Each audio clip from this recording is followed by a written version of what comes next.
वो बनाता है जम्मू कश्मीर में आतंकियों के खिलाफ ऑपरेशन ऑल आउट का प्लान। वो सुलझाता है अबूझमाड़ के जंगलों में नक्सलियों की अबूझ पहेली। वो तैयार करता है दुश्मन के घर में घुसकर दुश्मन के खात्मे का सीक्रेट मिशन। टीम मोदी का वो सूरमा कभी किसी एक्शन का ढिंडोरा नहीं पीटता। वो राष्ट्र की रक्षा वाले हर मिशन में जीत की गारंटी है। उसका नाम है अजीत डोभाल, भारत के राष्ट्रीय सुरक्षा सलाहकार। ये शख्स आपको हर उस जगह नजर आएगा जहां देश की बात होगी, जहां देश की सुरक्षा की बात होगी, जहां देश को खतरों से बचाने की बात होगी या जहां देश के दुश्मनों को निपटाने की बात होगी।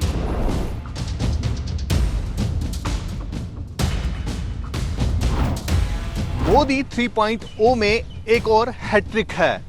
हम बात कर रहे हैं देश के एनएसए अजीत डोभाल की।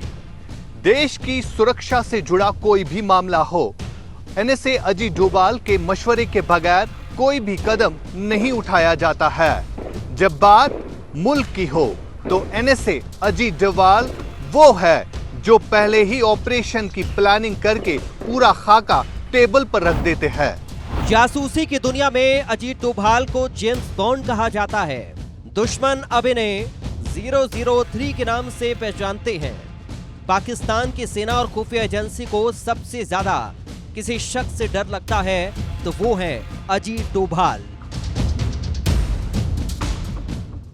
अजीत डोभाल पाकिस्तान के चप्पे चप्पे से वाकिफ है, कश्मीर के हर उस दर्रे से वाकिफ है जहां से आतंकवादी भारत में घुसने की कोशिश कर सकते हैं।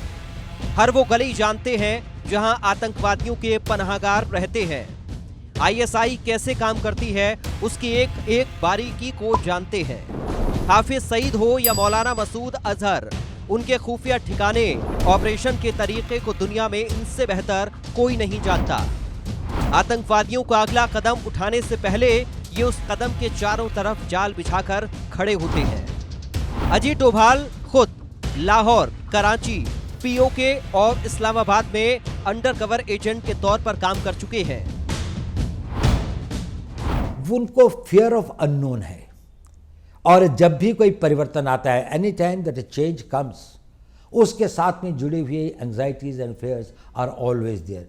कुछ भय होते हैं, कुछ आकांक्षाएं होती हैं, कुछ अनागतवती चिंताएं होती हैं जो आदमी को घेरती है। इतना बड़ा परिवर्तन, इतना बड़ा चेंज हो जाएगा तो कहीं ये तो नहीं सब कुछ पलट जाएगा। एक आईपीएस अफसर जो अंडर कवर एजेंट रहा, देश का आईबी प्रमुख रहा और जो अब देश की सबसे ताकतवर कुर्सी एनएसए संभाल रहा है, उसे न सिर्फ देश के बाहर के दुश्मनों की पूरी खबर रहती है बल्कि देश के अंदर भी जो दुश्मन हैं वो भी इनके नाम से कांपते हैं। अजीत डोभाल को लगातार तीसरी बार एनएसए की कमान सौंपी गई है और पद संभालते ही वो एक बार फिर फुल एक्शन मोड में हैं। दिल्ली के नॉर्थ ब्लॉक से आई इन तस्वीरों को देखिए। इनमें गृह मंत्री अमित शाह हैं और उनके ठीक दाईं तरफ बैठे हैं अजीत डोभाल। ये मीटिंग जम्मू कश्मीर में जून के महीने में लगातार हो रहे आतंकी हमलों के बीच बुलाई गई थी। इसी मीटिंग में कठुआ, डोडा और रियासी के अलावा पूरे जम्मू कश्मीर में आतंकी हमले को रोकने का प्लान बढ़ा। मददगारों पर शिकंजा कसने की तैयारी हुई। एनएसए अजीत डोभाल एक बार फिर उस मिशन में जुट गए हैं जिसके नतीजे अब आपको कश्मीर में नजर आएंगे। भारत में ऐसा कोई दूसरा शख्स नहीं जो कश्मीर पर अजीत डोभाल से ज्यादा समझ रखता हो। वो जानते हैं कि कश्मीर में किस एक्शन पर क्या रिएक्शन होगा और उस रिएक्शन को रोकने के लिए क्या करना होगा।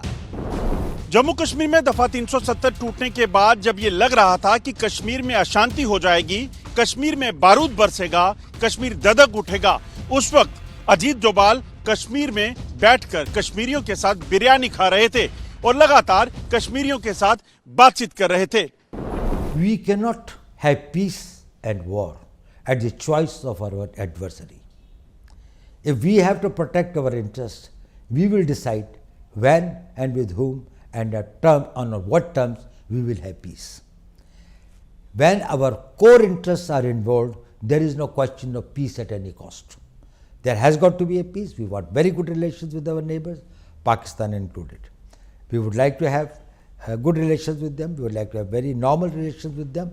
But certainly the tolerance threshold for terrorism is very low. We certainly would not like to make our citizens as sitting ducks for the terrorists who come under this thing. Kashmir में भारत सरकार की आंख और कान बनकर खुद अजीत डोभाल ने इस मिशन की कमान संभाली। डोभाल ने एक और नामुमकिन मिशन को कामयाब कर दिखाया। वर्ष 2016 पाकिस्तानी आतंकियों ने उड़ी में सैन्य कैंप पर हमला किया और पाकिस्तान को लगा कि इस बार भी भारत इस हमले की निंदा करेगा और फिर शांत हो जाएगा, मगर ऐसा नहीं हुआ। एनएसए अजीत डोभाल की राय पर भारतीय सैनिक लाइन ऑफ कंट्रोल के पार गए और पाकिस्तान के कब्जे वाले कश्मीर में आतंकी ठिकानों पर सर्जिकल स्ट्राइक किया और सारे सैनिक जो उस कार्रवाई में गए थे वो पूरी तरह से सुरक्षित भारत वापस लौटे। ये सब कुछ इसलिए मुमकिन हुआ क्योंकि बॉर्डर पार वाले इस खतरनाक मिशन से अजीत डोभाल का नाम जुड़ा था। सर्जिकल स्ट्राइक से कुछ साल सन्नाटे में रहने के बाद पाकिस्तानी आईएसआई और आतंकवादियों ने फिर हिमाकत की। पुलवामा में सीआरपीएफ के जवानों पर हमले से देश सन्न रह गया था। जवानों की शहादत से जबरदस्त आक्रोश के बीच डोभाल ठंडे दिमाग से पलटवार की तैयारी कर रहे थे। एनएसए डोभाल का इशारा हुआ और भारत 1971 के बाद पहली बार अपने फाइटर जेट्स लेकर पाकिस्तान के अंदर दाखिल हो गया। पहले सर्जिकल स्ट्राइक और उसके बाद एयर स्ट्राइक ने पाकिस्तान में बैठे दहशतगर्दों के आकाओं के हौसले पस्त किए हैं।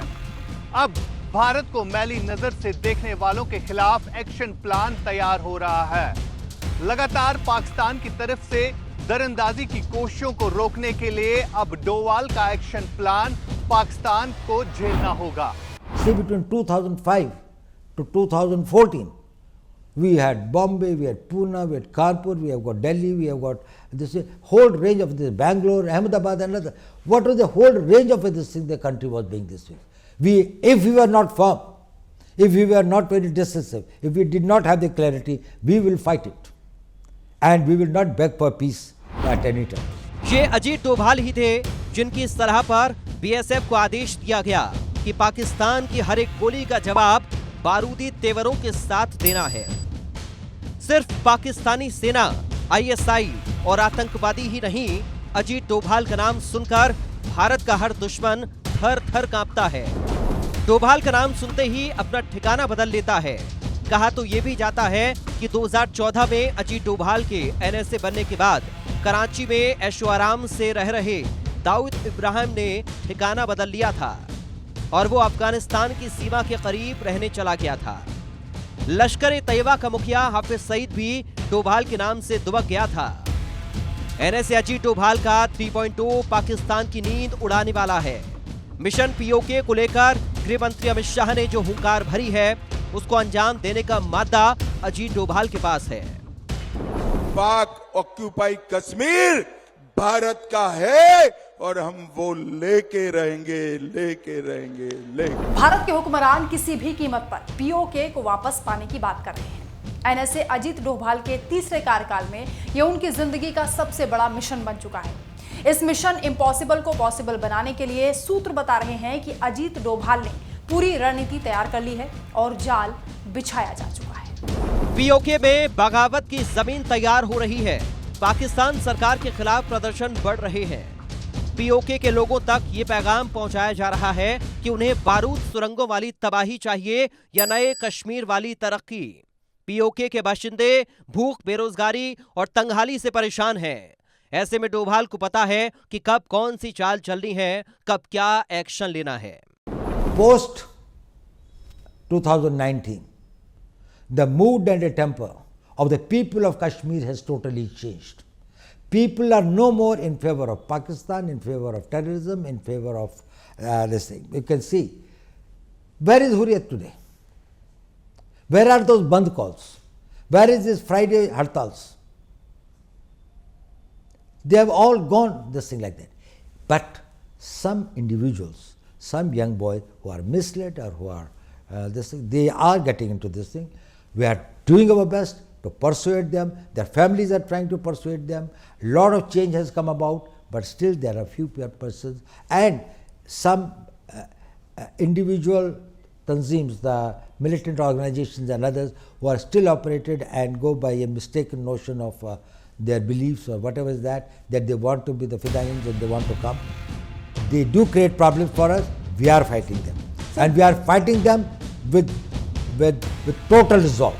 There is no way to deal with the terrorists. We don't deal with terrorism.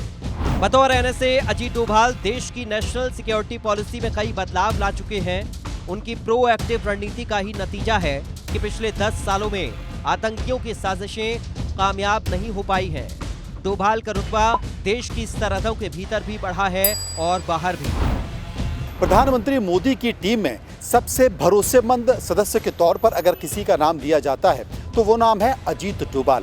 प्रधानमंत्री मोदी जब भी किसी अंतर्राष्ट्रीय बैठक में जाते हैं तो अजीत डोभाल उनके साथ साय की तरह मौजूद होते हैं। आईबी और रॉ में अजीत डोभाल के साथ काम करने वाले लोग बताते हैं कि अजीत डोभाल नेशनल सिक्योरिटी के एक तरह से संस्थान है। मोदी सरकार 3.0 में अजीत डोभाल का 3.0 रूप नजर आने लगा है। अमेरिकी एनएसए जैक सुलिवन के साथ दिल्ली में एनएसए अजीत डोभाल की मीटिंग हो चुकी है और अमेरिका से जेट इंजन की तकनीक ट्रांसफर की डील पक्की हो गई है। ये डोभाल की एक्सपर्टीज ही है कि इजराइल के प्रधानमंत्री भी अजीत डोभाल से मिलने को तवज्जो देते हैं। हमास से जंग शुरू करने के कुछ दिन बाद बेंजामिन नेतन्याहू ने अपने साथ डोभाल की तस्वीर शेयर की थी, जो इस बात का सबूत है कि भारत ही नहीं बल्कि अजीत डोभाल पूरे मिडिल ईस्ट पर नजर और पकड़ रखते हैं। एनएसए अजीत डोभाल की उम्र 80 के करीब है और वो 60 साल से देश की सेवा में जुटे हुए हैं। इस कार्यकाल को पूरा करते हुए अजीत डोभाल 84 साल के हो जाएंगे। लेकिन आज भी देश सुरक्षा से जुड़ा कोई मिशन होता है तो डोभाल का 20 साल के युवा वाला अवतार एक्शन में आ जाता है।